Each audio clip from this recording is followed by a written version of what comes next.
Hi, Jason here from Corsair. Wanted to give you a rundown of the brand new Corsair utility engine that recently launched with our Vengeance K70 RGB keyboard. I've been getting a lot of people asking me how to do some of the more advanced settings in our software and thought this would be a good time to give you a rundown. So, as you see in our software when you first install it, you'll have one backlight color that's tied to 3 modes of lighting on top. And when all is selected, this basically allows you to turn all the lights at the same time. Now I'm going to go ahead and delete the group so you can start getting into the per key backlighting. Now on the keyboard you still see the WASDs and the arrow keys flashing with the color. Those are all presets we've added to the software. So for this demonstration I'm going to go ahead and delete all those. Now my keyboard is fully ready to be per key programmable. So all you do is just select whatever key you want to use and then use the color picker down below. Now you can highlight and select multiple groups of keys and highlight and just pick through the picker below. So very fast, very easy to set up any of the lighting that you want to do for the keyboard. Now go ahead and highlight a group and right click and you'll be able to get the advanced color selector, and this will allow you to set pretty much any color you can think of to the keyboard. So I'm going to go ahead and finish up and adjusting some more colors to the keyboard. So now that I've, in a matter of minutes, I've been able to set all the keys colors. So right now I'm going to hold Shift and go ahead and set up my Counter-Strike Go mode, where I'll just be able to highlight the keys I want, my frequently used keys in the game, and then change those keys to any color that I want. Now right now I have it white with a green contrast. Okay, I'm going to go ahead and make all these keys red. And then I'm going to change the WASDs and make those green right now, and the 1 through 6 to give me some contrast. So very easy, very fast to set the per key backlighting. Now the next thing I want to look into is show you guys reactive typing. So there's going to be 2 modes of reactive typing, and this is all done on the profile level. So under type lighting you'll see single key and multi keys, and for this particular demonstration I'm going to start with a multi-key ripple first. So as you see I'm selected on the ripple phase, and gradient and solid and wave are blacked out because this doesn't apply for type lighting. So I'm going to right click on the box and I'm going to go ahead and add colors for the reactive ripple typing. Now I can adjust the intensities levels of how fast I want to go, how many tail lights, the velocity, and the duration. So for this first one I'm just going to do some basic settings, and then when you press a key you'll get the awesome cool lighting effect of it rippling every time you type it. Now for me it's a little slow right now, so I'm going to go ahead and adjust it and right click and adjust the color, because white, it's a little basic, so I'm going to highlight that green and I'm going to adjust this to red. Now my backlight coloring is red, so I'm going to adjust it to yellow to give me a little bit more contrast.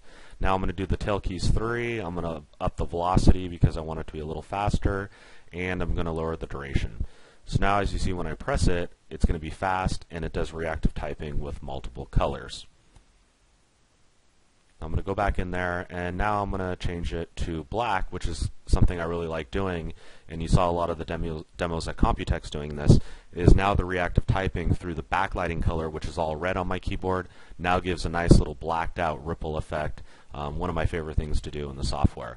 Now I can go ahead and set single key reactive typing, which single key, it's just like your traditional reactive typing where when you press a key it will light up that particular color that you have selected and then it will dim down. So right now there's a 10-second delay and that's a little bit too long for me, so I'm going to go ahead and adjust that in the settings to be 1 second.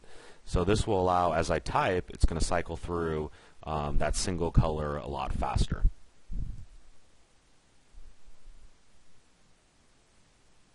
Now also within the settings you're able to set multi-colors to reactive typing, so it's just not simple one color going up and down. You'll be able to set pretty much as many colors as you want before they kind of get blurred out within reactive typing. So very fun. I want to encourage everybody to play around with both the type lighting settings for ripple and single key. So now that we've done a quick demo on how easy it is to set up the backlighting, I'm going to go ahead and show some of the more advanced features of how to operate in software. So I'm going to start by showing you guys how to do a wave effect. So what you're going to want to do is highlight all the keys that you want to set to a certain lighting group for the wave effect. So go ahead and highlight all the keys, and then you want to add it to a group. And what you're going to do is you're going to name this so it adds it to the lighting database for future use. So once you select the group, go ahead and add new lighting. And now you'll see solid, gradient, ripple, and wave. So for this demonstration, I'm going to go ahead and do a wave for you. I'm going to have to type a name in to name this because it's all going to be stored at the top of the screen in the lighting database. Similar to how you set up the typing for reactive typing, you're going to want to right-click and add a color.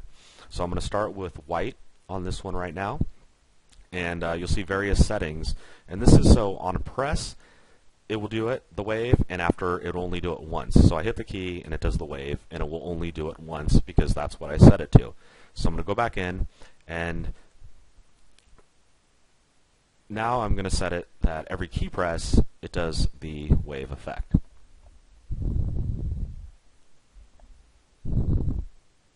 Now there's a setting that it's start on mode, and what this setting allows you to do is that it's going to be continuously going on whichever mode you're on. Now you see that it was quite slow and it's yet to start again. That's because my velocity and duration are very slow. So I'm going to go ahead and increase the velocity and lower the duration, and this will give me a more continuous wave across the keyboard. Now see how it only goes through half the keyboard? That means my velocity and duration are at a sync where it's going too fast and not long enough. So I'm going to go ahead and adjust that and adjust some tails of the keys, and I'm going to show you guys what double-sided wave does. So now the wave is going to start from the middle and go outwards, and you're able to dial in of what direction you want the wave to go. So I would encourage you just to play around and find the best looking wave you can do. Now once you find your perfect settings of how you want the wave to go, I'm going to encourage you to start making multiple color waves. So as you see, this is one of my favorite things to do, is have it go in the middle and then come out diagonal. So now you're able to add multicolors to the waves, and this is where you see a lot of people that are going to be doing the rainbow waves. So for this, I'm going to do a white, a green, and add some more colors, a yellow, just to really give me that really cool wave effect.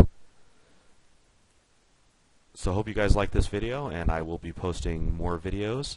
If you have any questions, go ahead and drop me a line in the comments below, and if there's anything I can help you with, do not hesitate to let me know. Alright, thank you everyone.